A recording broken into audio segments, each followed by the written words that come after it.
New on 2 News at 6, waking up without water.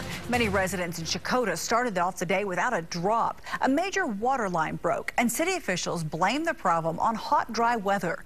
2 News reporter Brianne Palmerini tells us about the work to fix it.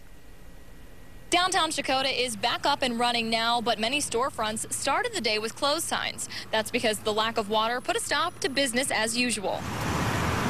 You have no rain, you have no moisture, now, okay, water shut off. Ron's barber shop was one of the few downtown businesses struggling to stay open. It is an inconvenience, but, you know, people still won't service. While others were forced to throw in the towel, they worked with what they had. I had went down to get some jugs of water, kind of a backup, and I can just spray them down. They're sort of satisfied with that for the moment. Mayor Marvin Nichols says the break happened sometime after midnight. Crews got to work around 4 o'clock in the morning.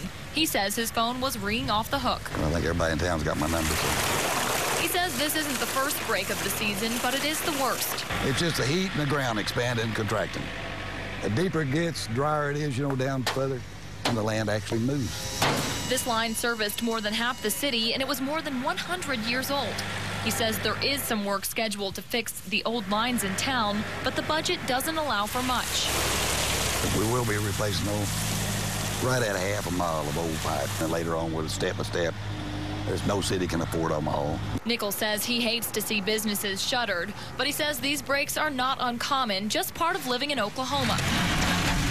While we were on the scene, crews patched up the area. Here pretty quick, the phone will stop ringing. And sure enough, the water started up again over at Ron's. Hey, it's on. The city of Checotah was prepared for a fire emergency. Tanker trucks at nearby volunteer fire departments were put on standby. In Checotah, Brianne Palmerini, 2 News works for you.